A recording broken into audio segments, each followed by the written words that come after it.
This is the CreaseCast. Here's your host, Lach in the Crease.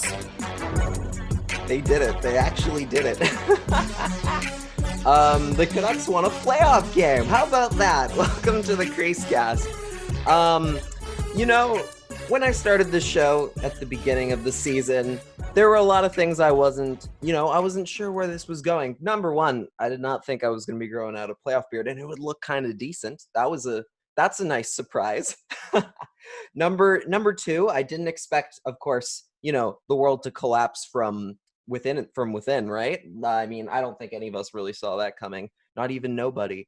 I wasn't sure if the Canucks, if we were going to be making any playoff episodes of the CreaseCast, if this was going to be a thing. We've done, there was always kind of that hope with this team that there was going to be playoff hockey this year, that it was not a guarantee, but there was a good shot at it. And not only are we here today after the wildest few months ever, and then the Canucks coming back, playing a 4-game series against the Minnesota Wild to actually make it into the playoffs. And then they get in, they have to face the defending Stanley Cup champions in the very first round. No pressure, not too tall an order, right? And then they come out open this series with one of their best efforts and one of their most complete games as a hockey team, winning 5-2 over the St. Louis Blues in game number 1. They did it. Hell yeah. All right, everybody go home. It's over. We did it. That's it. That's all we came for. 1 win. We got it. We got it done. Everybody, all right. Great season, everyone. Thank you for listening. No. There's more. There's plenty, it's really starting to feel like this is the start of something. Like there's something special. There's something special about this team. I think it really was hammered home for me at the after the game. Of course, the game winner is Troy Stetcher's early third period goal. He points up to the heavens. He's like, for his dad who passed away on Father's Day. It's a really sad story, but a really beautiful moment that he gets this winner in overtime in the Canucks' very first playoff game in 5 years. And he's a kid who grew up here. He's Troy from Richmond. He grew up a Canucks fan. This is a moment he has waited for his entire life. And he celebrates and scores a goal in memory of his dad on Jordan Binnington to give the Canucks their first win of the series. And then, after the game, it's him. He's in it's an interview, a Zoom interview with him, Elias Pettersson, and Bo Horvat. They're all sitting at the table, answering questions. They're talking about this goal and how much it meant. And, Petey talks about how all he wanted to do was just hug Troy as soon as that puck went in, as soon as he knew because he knew the significance of it for Troy. And then Bo starts talking about it in the same way, and he gets choked up about it because, and that really does, first of all, it shows you just how tight knit this group is and how much they care about one another. And sometimes that's not a given. That it really isn't a given. I think we all kind of think about the idea that hockey teams, they must all get along. They must, they play together every day. They see each other every day at the rink. They must get along. It's not the case. It's not. You do not always have. It's not an absolute guarantee that these guys are going to get along and that they're going to like each other because there's egos. Sometimes there's how it is. Sometimes at your work, you just don't like somebody. Sometimes you can't explain it. Like that's it. And so, it's so important seeing that these guys, how much they care about each other and how that, and how, that can make it, and that can make a difference. That really can make a difference for a team when they're playing, not just to just win hockey games, or not just because they're getting paid to do it, because they care about one another and they're trying to do this for everybody on the team. It's not just about them. It's about it's about everybody. It's about the family aspect to it. And sometimes, maybe we make too big a deal about it, but I think that really, really hit home for me that there's something brewing here. There's something really brewing with this team in a way that I haven't seen This isn't like, this isn't like the 2011 team where they came in as the President's Trophy winners and it's like, okay, we mean business. We're here for a reason to win a Stanley Cup. That's all that matters. It's not like that. It's not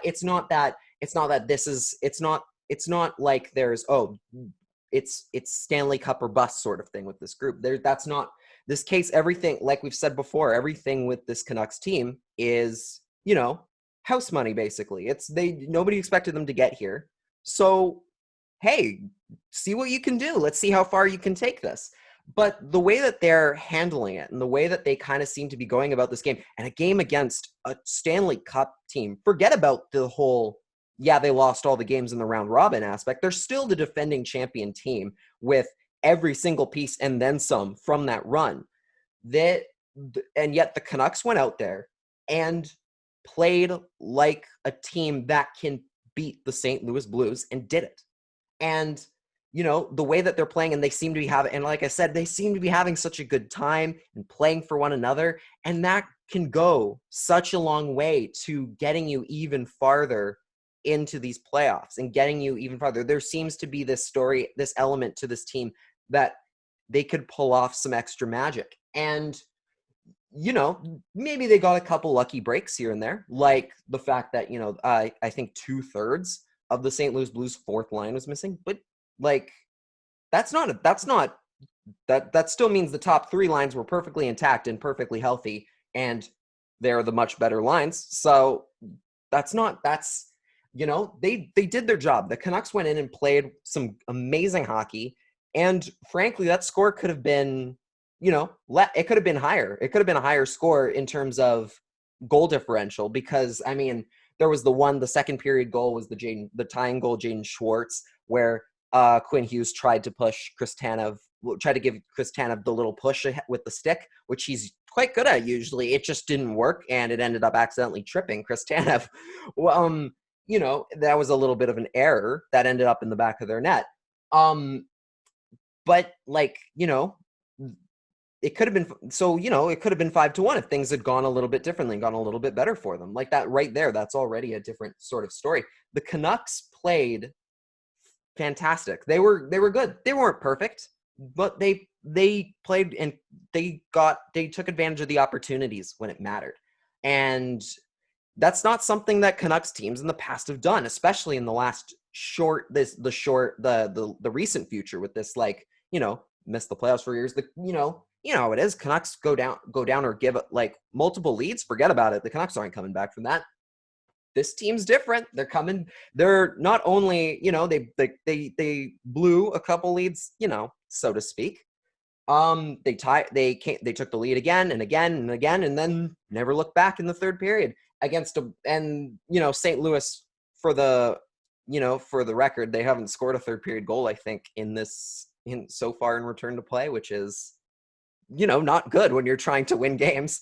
But the Canucks scored when it mattered, and they really took advantage.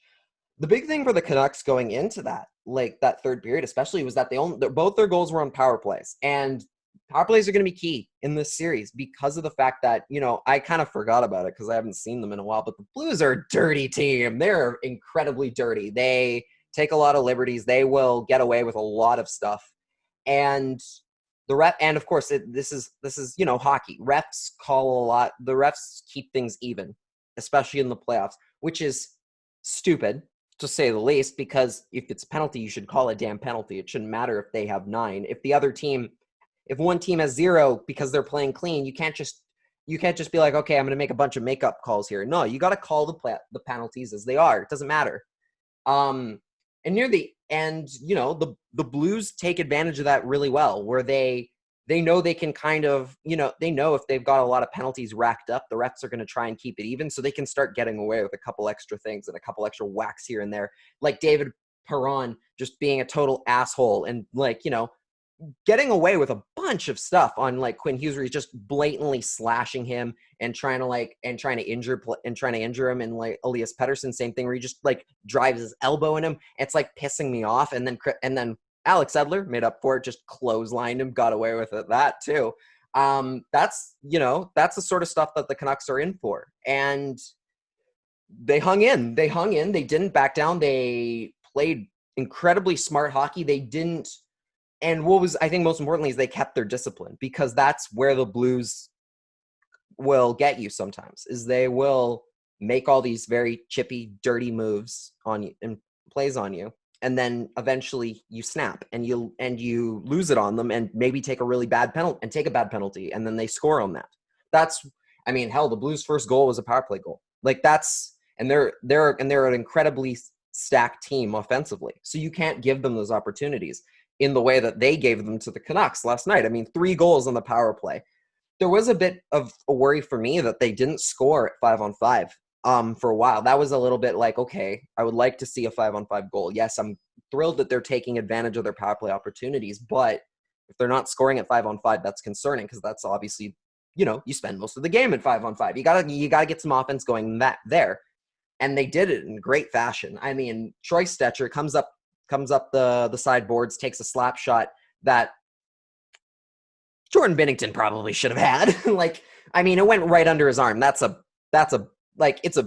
call a spade a spade. It's a bad goal. You should absolutely stop that 99% of the time. But he made it count. Troy Stecher made it count when he needed to. And then there's Bo Horvat, who deked Vince Dunn out of his jockstrap on the 4th goal. I think 3 minutes later. JT Miller even with that insurance goal at the end, scoring on those opportunities. It doesn't matter if you're already up by 2. You got to take advantage and just keep seal that game away. But I will say this, by the end of the 4th goal, when Bo Horvat scored, I was like, this game is over.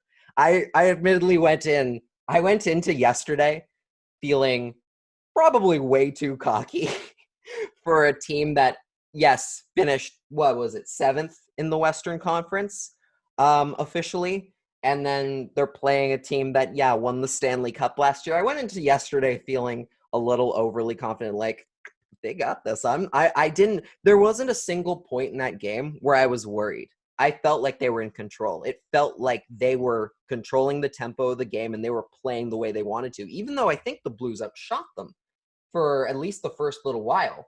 The whole game, St. Louis outshot them 31-22. The Canucks didn't get a whole lot of shots on net. Now, thank God, Jordan Binnington had a horrible game. He was terrible. I will say, I don't want to say I've told you so or anything, but I mean, Jordan Binnington's he's okay. He's an okay goaltender. I saw somebody who was like, what was it? I think I saw a tweet yesterday where it's like, the Blues would have more success if they weren't putting their backup in. And they should put Jake Allen in net. Binnington is a good, serviceable goaltender, but I do think there's some defects, some pretty obvious. There's some fatal defects in his game. You kind of saw it on the Troy Stecher goal. You kind of saw it on Bo Horvat's opening goal, where Bo caught him napping. How do you, he takes that shot. It's a quick shot and it's hard to stop for sure, but Binnington wasn't looking for it. He wasn't really looking for it. He clearly wasn't expecting a shot from there, and it beats him short side. That should be an easy save for you from that far out. Even on a power play, that should be stopped. That's a stop you got to have. And credit to the Canucks where it's due. They took advantage of those opportunities and they made them count. Jordan Binnington finished with a .773 save percentage, which is horrible, atrocious. That's 5 goals on 22 shots. That's not even AHL level goaltending. That's not good. That's not good at all. And now I'll say this. I remember last year during the Blues Cup run, there was this thing. They kept coming back to the story. I don't remember if CBC did it much, but I know NBC kept making, when I was living in the States, kept making a big deal of Jordan Binnington is the king of the bounce back game. Every time he has a rough night in net, he comes back and has this great shut the door night the next night.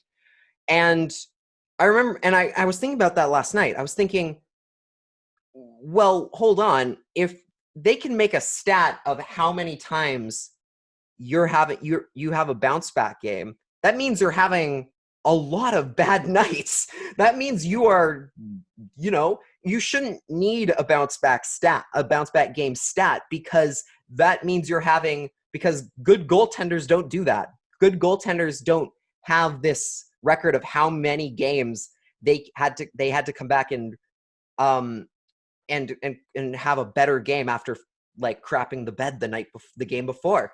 Good goaltenders don't do that. They just keep playing well, and every now and then they lay an egg.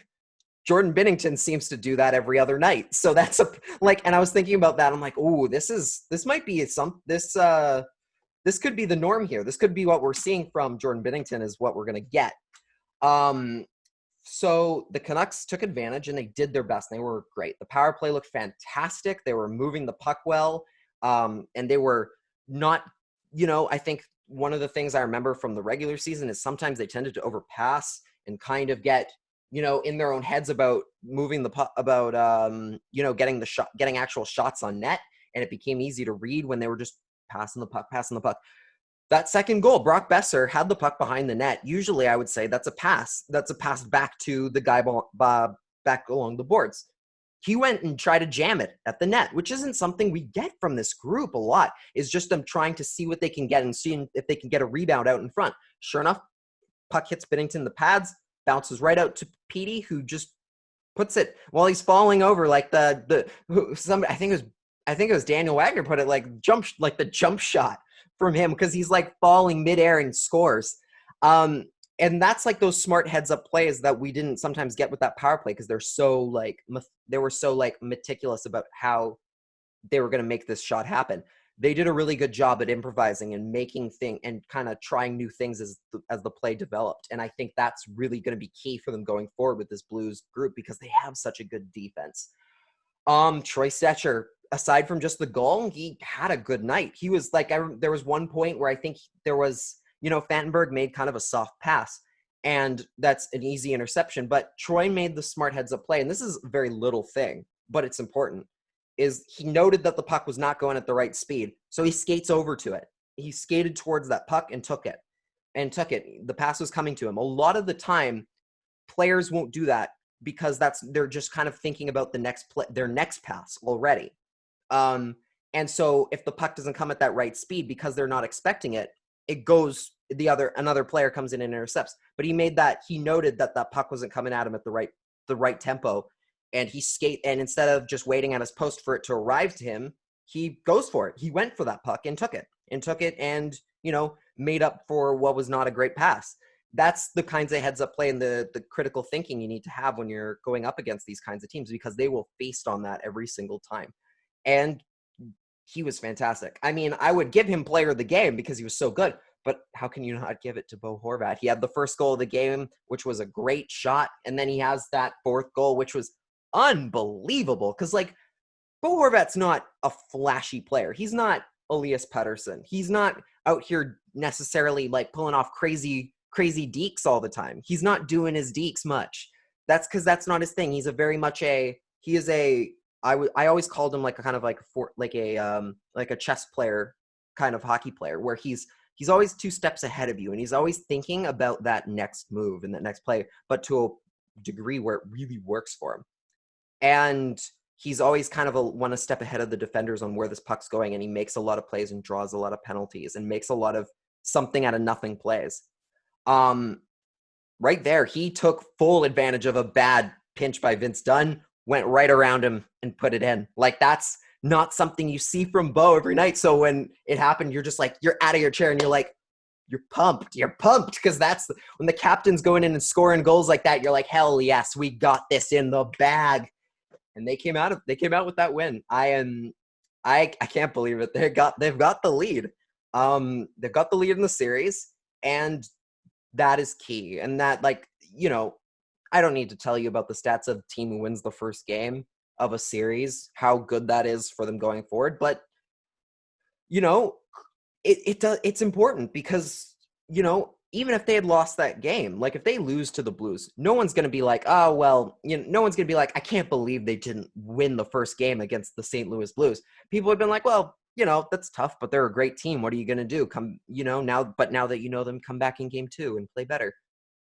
They didn't need to. They come out with the first win, and it's great. It's amazing. I can't believe it. I'm kind of giddy about it. I'm still on that high of that winning high. Just thinking back, because everybody was great. Markstrom was phenomenal. I can't Bo, Brock, Petey, everybody performed up to their level. Antoine Roussel was getting into people's faces, but not taking dumb penalties. Tyler Myers limited his penalties taken to 1 and then drew 1 later. Like, hey, everybody's making progress. Everybody get excited because they're looking good. They're looking good. And hey, they've already taken home ice advantage. They're going to have 2 games coming up with the last change, which does matter because now you get the matchups you want. And game 2 tomorrow and game 2 on Friday. I guess this would, depending on when this goes up, that's either right now recording. As of right now, I'm recording. It's tomorrow. It might be today if you're listening on Friday. But hey, they're getting there, and they're going, and they're 1-0 lead. 1-0 lead in a series that you never thought would happen, and you never thought they would get there. And I think there's something there. There's magic. I really feel it with this group. It's been such a long time since I remember watching a Canucks team where I really felt like they were in the driver's seat of a game and went into games feeling like they've got this. Here it is in the playoffs. For heaven's sakes. Like, all season, I was more on edge. I was a little bit like, well, I was thinking more about if they win, let's hope. If they win, great. If they lose, let's hope it's a good effort. That's the way I'm looking at it with this team, because they're young and inexperienced and they're just learning and they're getting better. And they've got some players who sometimes don't perform. Brandon Sutter, not great in the regular season. All of a sudden, beast in the playoffs. Where was this all year? Where have you been saving this? If this is what you consider foundational player, great job. Great job for showing up at the perfect time. I mean, there's very few. I can't pick out many bad plays from last night. I can't pick out a lot of stuff that they need to work on. They looked good, and they looked like they played a complete hockey game. It'd be great to get a few more shots and not be outshot. That's great because, again, Jacob Markstrom can't be asked to bail them out every single night. But I'm feeling like going into game 2, they've really got a good chance. Not only do they have a good shot at coming back with another great performance, it feels like they're in control, and hopefully they can keep that going. Now, before we get into the other series, because there's been some really good stories from the early going of these playoffs. Little preview of game 2, very small preview that I wanted to do because oh God, Netflix just started playing. I don't think there's anything on there that could get me flagged. Hey, if you can guess the show from that small clip, I will give you a prize.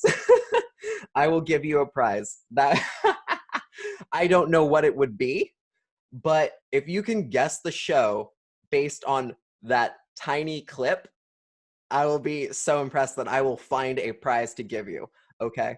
What I was going to do when I pulled out my phone before I was so rudely interrupted was that game 2 is going to be very, very crucial for the Canucks, because you know what? We can't keep looking on this series as much as I want to be like, hey, anything is great for the Canucks.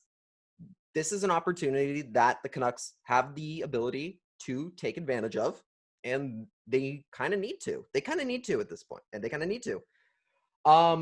So here's the big thing. When I remember thinking back to the Binnington thing where where about the bounce back games and stuff, it got me really thinking, well, they must have lost a lot of games like in a row.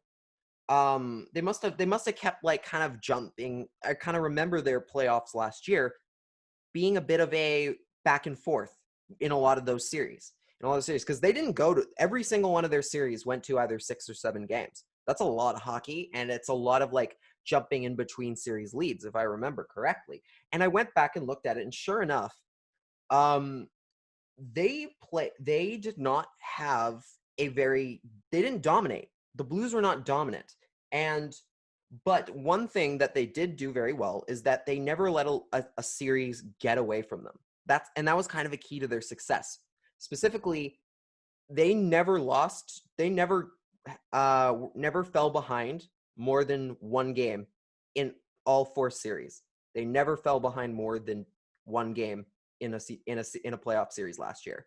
They lost games in a row. They lost 2 games in a row at times, but it was either they were already leading the series and the team came back and the team took the lead, or tied. They never fell behind more than 1 game in a series, and that's not nothing. That's an impressive feat. That's hard to do. Lots of teams drop at least 1 or 2 game series, 1 or 2 games behind a series, and sometimes they come back. I mean, the Canucks have come back from 3-1 series leads all the time, and they've blown them themselves. It's it happens pretty regularly. So the fact that the Blues last year were so even and kind of, well, even slash kind of inconsistent, I guess, because they didn't string a lot of wins together either. That's the other thing. From just looking at their schedule last year, the most wins that the Blues had in the playoffs in a row was 3. They did that twice. They won their last 2 games of their series against Winnipeg, and then game 1 against Dallas. So the 3 there. And then the only time they won 3 in a row in a single series was when they fell behind 2-1 to the Sharks on the was it the Timo Meier hand pass in overtime? They fell behind 2-1 in that series, won the next 3. And gotta say, that Sharks team was depleted and injured to hell at the time, like when they did that. So the Blues don't really, they kind of hang in there. They're not a team that's like very, very, they're not a team that falls behind very much, but they're also not a team that comes out and just like runs out to the finish. Well, we'll just run out and steamroll you very often. They don't do that in the playoffs. They just didn't last year. The Canucks have already won. Let's look at they've already won 4 games in a row. They're on a 4-game winning streak right now. If you go back to the Wild Series, that's already more. That's already more wins in a row than the Blues had in their entire Stanley Cup run last year. Does that mean anything? Not really. Teams can go. I mean, hell, last year, 3 teams got swept, and 2 of those sweeps were after having swept someone else. So that means it means nothing in that regard. But that being said, winning game 2 could be huge. That could be monumental. And that could be a hole that, based on the way the Blues play and the way the Blues kind of end up winning these series, which is kind of win 1, lose 1, win 1, or win 2, lose 1, win 1 sort of thing. That could be crucial. That could be a hole. 2 games could be the hole that's too big for them to climb out of. And from the Canucks standpoint, so if they can go in and win that second game, which something that no team last year, not the Bruins, not the Sharks, not the Stars, and not the Jets, none of those teams were able to get that 2-0 lead or that 3-1 whatever, or that 3-1 lead, what have you. No one was able to do it with them. So if the Canucks can do it and they can get this done, and they can get this game 2 and take kind of, it's not a stranglehold. Nothing's guaranteed. These playoffs have already been so goddamn weird. But hey, it could go a very long way. And so I think this is where the stress comes back for me. I really think if they can go out and they can win game 2, that could be the difference maker in how the Canucks end up getting through to round 2. If they're gonna get to round 2, this might be the difference maker in that moment that they need to capitalize on. They're gonna come back against a Blues team that, again, does not fall behind 2 games in a series. So they're gonna be hungry, and they're going to be much better. They were already good in game 1. They're gonna be probably that much better. So if the Canucks can keep doing what they're doing, keep plugging away and doing everything right like they did last in game 1, and take that second game, that could be it. That could be what makes the series and what ends this series. That could be the difference. So hopefully they get it done. I do believe it's time for CreaseCast Player of the Week. Normally this would go to a Canuck. Usually it does. But the player, for 2 reasons, it's not. Number 1, the Canucks have only played 1 game this week. They have been, and it was a game that everybody played very well. Bo Horvat, I guess, stood out, was the standout guy, but I think it was such an even team effort that I don't feel like I can give it to them, especially because there is one guy on another team that single-handedly put on a show and a performance unlike anything. And I gotta give it to a different guy this week. And you already know who it is. Yeah, it's a goalie. Columbus Blue Jackets goaltender Joonas Korpisalo. Holy shit. He has had 2 games to remember, but we're kind of focusing on the first one right in this particular minute, which is he made 85 saves in game 1 against Tampa. Yes, they lost in quintuple overtime. That's 5 overtimes if you needed that. So 5 overtimes plus 3 normal periods is 8 periods. So they played 2 games and 2/3 of a third game. It was insane. That game, Columbus Tampa game 1 started at I think noon. I think it started at noon because it started right as I was getting on my lunch break at my day job. And I got home and started having dinner and was having dinner by the time it ended because it took 6 hours. It's insanity. Never seen anything like it. Thank God it's one of those games that started early because, oh my God, imagine if it had been the late game. I mean, for one thing, Carolina, we wouldn't have gotten the sassy Carolina Hurricanes banter that we got because the Bruins-Canes game 1 got pushed to the next day because they couldn't start. It was too late by the time it ended in Toronto, which was, I think, about 9:30. It's too late to start a game at that point because that team, whether that game ended in regulation, would have ended at like 1 a.m. You can't do that. You're not going to get good hockey that way. Joonas Korpisalo, for his efforts, despite losing, and I felt so bad, stood on his head and made an NHL record 85 saves in a single game. Like, unbelievable. It's amazing. I am so getting a Joonas Korpisalo jersey because how could you not root for the Jackets at that point? Like, if you weren't a Tampa Bay Lightning fan, how could you not want to see Joonas Korpisalo go out there and put on one of the greatest goaltending performances of all time and not have it end with the win? So close. He got redemption today. The Jackets did win game 2 against Tampa, and like well-deserved. And even then, he stopped a bunch more shots. I believe, what was it? So far, he has stopped 100 he stopped 100 and, okay, this is a Dmitry Filipovich tweet that I'm going to use here. So far in the postseason, he has a .962 save percentage in 6 games. Holy shit.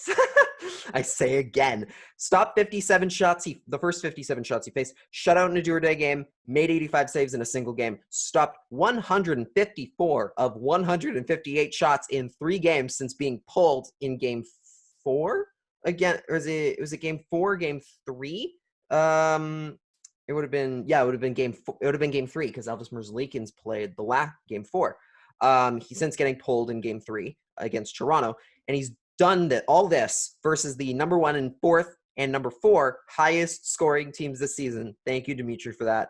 Like, unbelievable. Like, it's unlike anything we've ever seen. Like, that goaltending performance, and we will probably never see it again because 2020 is so crazy weird. It was a game for the ages. Braden Point won it on a decent shot too. Like, it wasn't a floater because the goaltenders were so tired. And frankly, they had every right to be. They were gassed, and I don't think they were getting much food to the players at this point, just because of the bubble, because it's in a bubble, right? It's not like you can just order out quickly for pizza anymore. That's not like they would in a regular game. I don't think there was a lot of food getting to the players at that point, just because what are you going to do? I think they got some stuff in like energy bars and blah, blah, blah. But they were gassed by that point. I mean, there was like the whole thing where Braden Point scored and he could just barely like that was all he had left. Also, Seth Jones is a candidate for player of the week because I think he ended up playing over an hour worth of ice time. Like, oh my God. The Jackets deserve success for those guys and the way that they're playing. Unbelievable. Korpisalo is amazing and such a fun goaltender to watch. And hey, I mean, I feel a little guilty because this is, of course, the official podcast of the Vancouver chapter of the Elvis Merzlikins fan club because we love Elvis and he's amazing. But Joonas Korpisalo showing up with this, like, The Jackets just keep finding these goaltenders. Where do you find these goaltenders who are just amazing? Like you in New York, you guys are just like stacked with goalies right now, huh? Like you can just give away this guy who's been decent, who's like one of the best goaltenders in the NHL for years, and bring in this new guy who's amazing as well. Like, what is your secret? Canucks are decent in that department too, but like unbelievable. Jackets are tied with Tampa in their series. The Lightning, they've looked better than they've looked pretty good. They've looked pretty good so far. They've, they're dealing with some issues as well. And some I believe, is Stamkos playing? Admittedly, both of these games have been while I'm at work, so I can't watch most of them. I believe Stamkos is out right now, which is probably hurting their odds. But they won the first game, and they played very well in that game. They played today they hit a little bit of a wall. They hit a bit of a snag, and again, that's kind of because the goaltending has been like insanity and lights out. Joonas Korpisalo is playing amazing hockey right now. I do believe Stamkos is out. Stamkos was out. That's a huge loss. There you go. Yeah, Stamkos is out of the lineup right now. That's a huge loss for that team, right? Like, I mean, but they still have Kucherov, and they still have a pretty good group. I mean, I totally forgot Barclay Goodrow was on the Tampa Bay Lightning at this point, and Blake Coleman. They should be winning more games, but the Jackets just find ways. They find ways to get through these guys. They're that Achilles heel. The Lightning it's kind of fitting that the Lightning have to go through the team that destroyed their President's Trophy season single-handedly last year. It's fitting, and the Jackets for their efforts, despite losing all these guys in free agency, doing well, and they're still keeping in there. John Tortorella's done insane work with that team. Like, I was like, where was this in Vancouver? First of all, like, thanks, buddy. Hey, like, Columbus is a team I would love to see keep going because they're just so fun to watch, and the goaltending is great. That's a good series, and that series is going to be fun. I think that series could come down to the wire, provided that the Jackets have not now figured out once again how to beat the Lightning, and it's just another quick 3, and that's it. What else is there? Let's go through the other series. What else do we have? Washington, New York. Didn't see that coming. Apparently the Capitals just kind of folded right over. It was that was a late goal. Braden Holtby letting kind of a weak late goal, I think, and that really deflated the group. I really think the Capitals should have an easier time with this group, with the Islanders. A lot of people seem to like the Isles as a team that can figure out Washington. I mean, if the goaltending doesn't match, which Braden Holtby's been a little bit off lately, compared to the way that Semyon Varlamov and Thomas Greiss have been playing, that could be the difference right there, especially because, the goaltending is great for the Islanders, and the Caps are built on a scoring group, or built as a team that's supposed to outscore you. I mean, they have decent defense, but they're not the shutdown blue line team with a great goaltending set like the Islanders are. And right now, I mean, they had the 2-0 lead. They blew it. It's gonna be tough. They've given up that lead. The Islanders are a team that's really good at wearing you down and grinding you down. And the Capitals are an older team that who knows? If this goes the Islanders' way, I'm still very much believing that this is a team of Alex Ovechkin. I am not going to count them out until it's over. Like, even if they go down 3-0, I'm not counting out the Capitals in any way, shape, or form, because they are that capable of just all of a sudden dominating you. So I'm not going to count them out here. I'm going to say that they've got that if they can tighten up defensively, and they can still beat the Islanders. But a good start for New York for sure. Boston, Carolina, other series I'm absolutely loving so far. The Canucks just today, right now, like just before I started recording, won with James Reimer in net. Peter Mrazek had a okay night against the Bruins, not a great night though. And then in overtime and double overtime, because of course the next game after the marathon Blue Jackets Lightning game has to go to double overtime, lets in a not good goal. That was like a horrible overtime winner to Patrice Bergeron, where he just way overslid and left a bunch of net behind him for Bergeron to just go, oh, there's room, blip, gone, game over. That was it. And I guess it was enough for Rod Brindamore to be like, okay, we're going to James Reimer for game 2, Reimer got his redemption against the Bruins for 2013 Game 7 when he was a Leaf in Toronto. Good for him. Like, I love James Reimer. James Reimer is a great goaltender and a hilarious guy. You want nothing but success for James. And of course the Hurricanes, who got back Dougie Hamilton, and he scored today. I believe he had the game winner today, actually. I think that was his goal was the winner in this one. I really think the Hurricanes have like, this is their series. They capitalized with David Pastrnak, who was out of the lineup today. That was, I think, a crucial moment for this team, because if they can't win against the Bruins when David Pastrnak, their leading goal scorer and their best player, is out of the lineup, it's going to be hard to win when he comes back. So you got to take advantage of this opportunity when you get it. They did a great job. They took full advantage. They played an excellent hockey game. And they came out on top, and I don't know when we'll see Pastrnak back. It was, of course, the unfit to play situation, but at the very least, they've tied the series. They've got one win against the Bruins, which is more than they got last year against Boston. That's already an improvement. I think they're going to go farther. I really do. I think this is their series. I really, really think they do, especially because Boston's iffy. Boston's an iffy team. These have both been 1-goal games. Could have gone either way. I think Carolina's. I'm liking Carolina's odds. I really do. Is that it from the West or from the East? No, one last one. Philly, Montreal. Only one game so far. They've only played the one.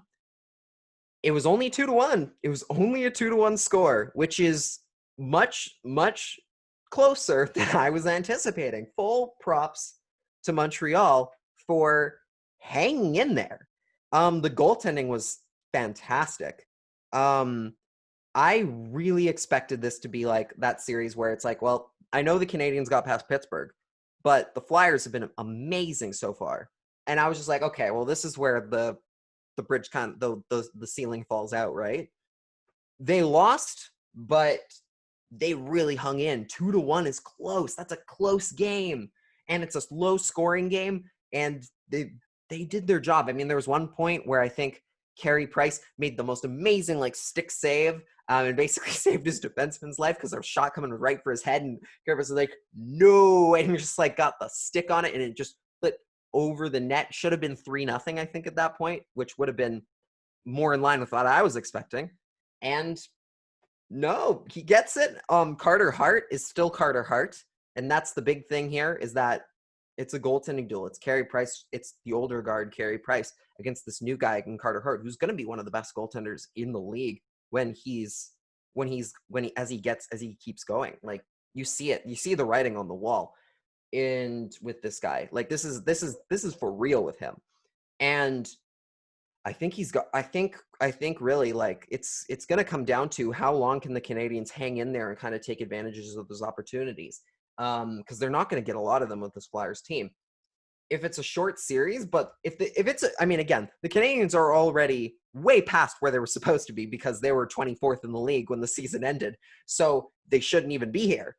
I mean, honestly, they could get swept here. If they keep these games close, like, that's a hell of a series and a hell of a showing for Montreal. But, I mean, if they're going to keep it this close, there's a chance they could win some games and maybe do some spoilers, or at the very least chip away at the Flyers' confidence a little bit for whoever gets them next. And that's something. That's something to be proud of, and that's something that they could really get done, especially because they've already kind of put a little bit of fear into that Flyers team, because, oh God, 2-1 is not what you expect the scoreline to be when you're the best team in the Eastern Conference going up against a team that, again, was 24th in the NHL and very easily could have been in the lottery instead of this tournament. So good on Montreal. Let's see what they can do. Keep playing spoiler and keep having some fun. Hopefully, I would love to see them get a win. 100% would love to see this Canadiens team get a win against Philly. That'd be so cool.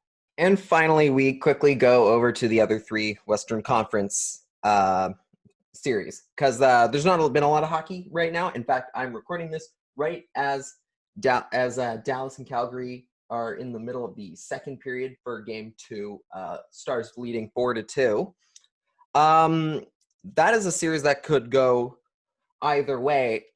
Especially after game one, I was surprised at how dominant the Flames were in that opening game against Dallas. But that series really is it feels like one of those ones where the Flames could catch the Stars at a bad time. However, they did get Ben Bishop and I believe Tyler Seguin back today.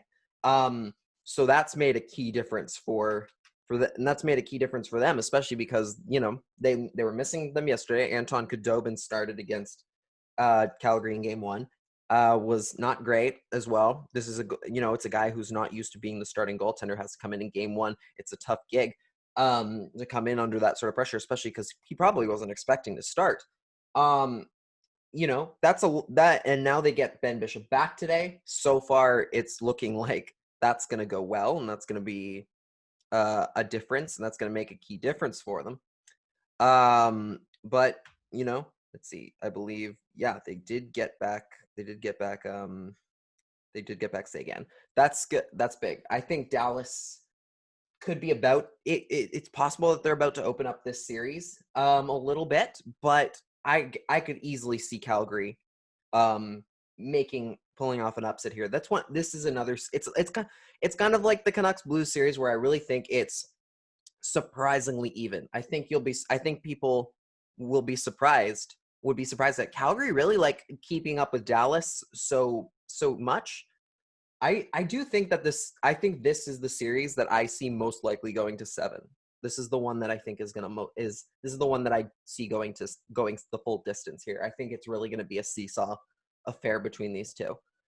Only been one game in Colorado, Arizona. Arizona is a team that's able to shut down teams offensively. And they did do that for most of the game against Colorado. Unfortunately, they ran into 2 or 3 minutes, I think, of just everything went to shit very quickly. The Avalanche had no goals up until the third period, and then three quick ones in the span of like a minute, like 1 or 2 minutes. And it's too bad because Darcy Kemper was having a hell of a game. It's 0-0 that long.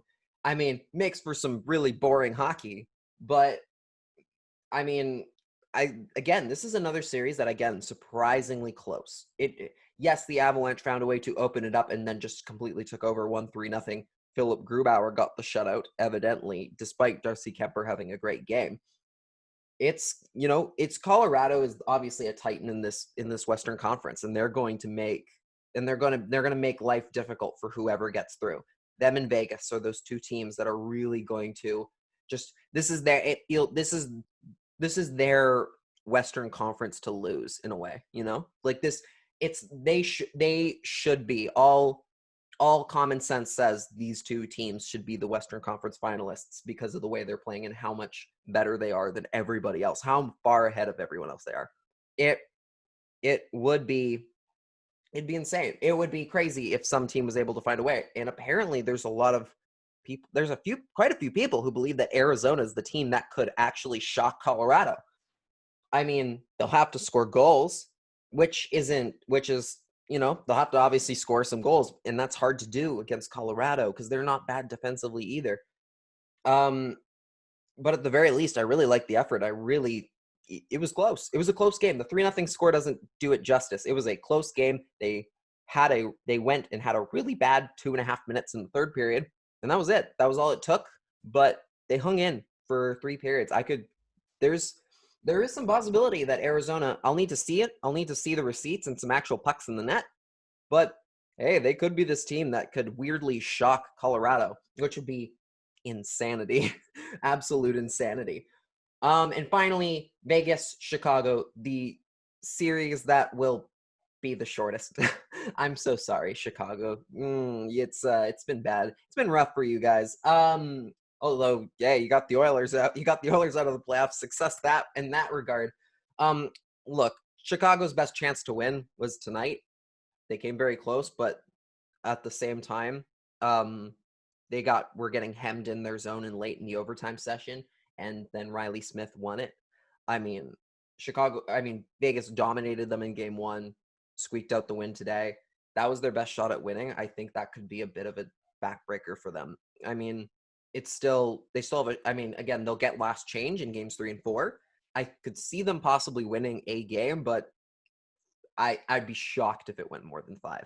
It really would. Vegas is just, they're a machine. They're a goddamn machine. They're going to be so hard for any team. Any team that runs into them is going to have a tough time. And I've said I don't want the Canucks running into Vegas at any point. Any possible way the Canucks can avoid Vegas, which involves Calgary winning, hopefully, if the Canucks beat the Blues. They need Calgary to win this series so they don't have to play Vegas in round 2. That's the dream. That is the hope right now. Hopefully, I've never thought I'd be in a position where I'd be like, okay, Calgary, cheering for you. Let's go. Let's get this done. But we might be there right now, because Lord knows I do not want to I do not want to run into the Knights in round 2. That's the last team I want to see. Overall, good start to the playoffs, to the official playoffs. Quickly go over the schedule of stuff. Initially, I was planning to kind of space the podcast episodes out a little bit more. It was going to be more of a 1-3-5 scenario, because I expect both teams to get at least one win. I expected there to be like 5 or something, go to about 5 games at least. But when the schedule came out, when I got a better look at the schedule, I realized they have back-to-back games on Sunday, and I think it's Monday and Tuesday. I believe they have Sunday, Monday. They have back-to-back games, Sunday, Monday.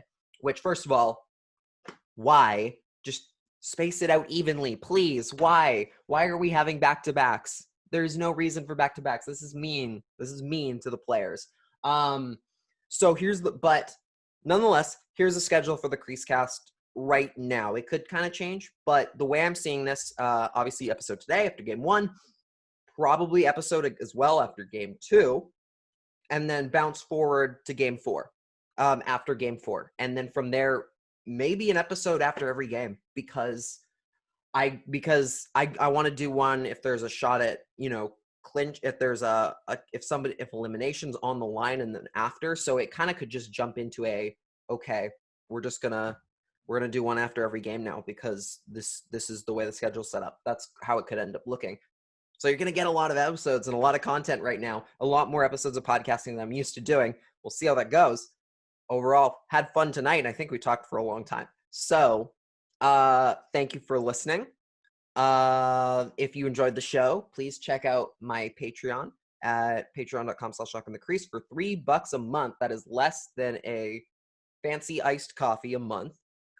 Boy, Lord knows we could all use those right now, because it is roasting hot outside these days. You can get bonus podcast episodes every week, including video ones, which started with the launch of the YouTube channel. You do get, I've decided I'm gonna, at the very least for now, do all the Patreon episodes on video as well, so you can check those out there. You can check those out. You will get the link to those if you join the Patreon. $3 a month. It's a great deal. And you get the regular audio files, the regular audio downloads, and advanced looks at articles and other content I'm working on. So make sure to go check that out. At the very least, go check out my work at lachinthecrease.com. And whether or not you're watching the video, go check out the CreaseCast YouTube and subscribe and hit the like button and leave a review on Apple Podcasts, because I think that's the one place I can tell you to leave reviews. Go do that. Thank you for listening. We'll see you back here on Saturday after game 2. Crucial game 2. Let's see if the Canucks can be the first team to take a 2-0 series lead on the St. Louis Blues in the time that they have gone and won a Stanley Cup. No team in the year the Blues won the Stanley Cup was able to go up 2 games on the St. Louis Blues. Let's see if the Vancouver Canucks can make a little bit of history and keep on shocking the world. Good night, everybody.